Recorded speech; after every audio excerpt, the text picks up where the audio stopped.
Ngayon ay tinawag yung mga propeta ng araw, at sa araw nito tinawag sila si Simon Pedro, si Andres na kanyang kapatid, si Juan, si Santiago, kami rin lahat ay tinawag kong Panginoon. May nagsasabing, sila tinawag ako hindi kasali. Hindi po.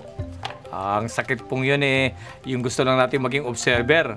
Gusto lang natin sa comfort zone. Gusto natin sa non-active participation. Pero sa bandang yun, walang challenge, walang ligaya. Nasa kadiliman. Pagkat ang ligaya natin, iliwanag ng Panginoon sa pakikibahagi na tinawag si San Andres, sila Peter, John, and James. At tayo rin ay para itatag ang kanyang salita na natitipon sa tatlong salitang Grego.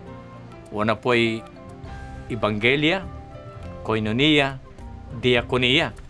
Para ibahagi ang Ebanghelia, itong salita, itong pinagmumuni-muni nating salita ngayon. At ang salitang ito ay kailangang isa buhay sa isang komunidad. Hindi pwedeng kanya-kanyang buhay. Hindi pwedeng, kaya nga yung iba ay nagdadrugs, naglalasing, self-pity, ando na impulsive, temperamental impatience, ando na ang emotional induced illness. Sabi nga ng mga psychologists, kasi nga, lonely, nag-iisa. Wala po yung koinonia. Hindi pwedeng ang pamilya mo lang ang mahalin mo. Hindi pwedeng meron kang buhay na walang kang barkada. Barkada to build the kingdom of God.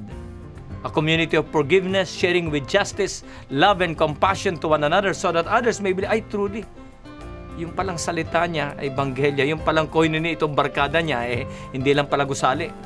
Hindi pala magmalakihan kahit pa ng maliliit po kailangan nagsasama-sama, nagtutulungan, nagdadalanginan. Eka nga po ng mga nagsisimbang mga Pilipino nakangiti sa abroad. Sabi niya, kayo ang pag-asa. Kayo ang bagong missionary.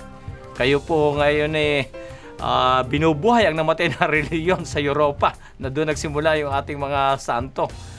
At nakapagtataka po, sabi nga po ni Gaddafi, ay hindi na natin kailangan terorismo. Magparami lang ng anak, maya-maya tayo na may hawak ng Europa.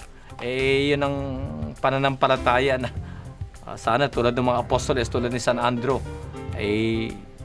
magtatag ng mga komunidad, maging active sa ating relihiyong Katoliko, sapagkat nakakalungkot po, marami na pong simbahan na nakasara ngayon. Bakit po? Nawala yung kaharian ng Diyos. Nawala na mas maganda ang sinasabi natin, ipinapaliwanag natin tungkol sa salita ng Diyos na dapat salitang isinasabuhay. Kaya nga po, nung nagpunta dito si John Paul II, yung mga nauna pa sa hinahangad ng Pilipinas, pili, ibig sabihin mapagmahal. Pinas, kaya lang dumadaan sa malaking pagsubok na ang salita ng Diyos, Ebanghelia, salita, koinonia, community, merong diakonia ng ating misyon, ating serbisyo, saan man tayo naroon.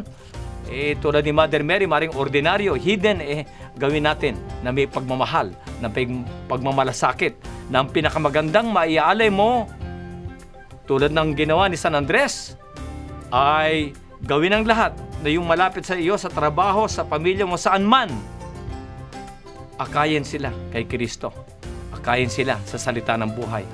Akayin sila sa liwanag, katotohanan, ano man ang isipin mo sa iyong buhay, sa iyong kalagayan ngayon, problemang pinansyal, problema sa trabaho, ano man ang hinaharap mo, mahal na mahal ka ng Diyos at wala nang dadakila na ikaw ay makapag-akay pa isa-isa sa iyong pamilya, sa iyong trabaho, barkada, akayin sila na mapalapit sa kaharian ng Diyos. Amen.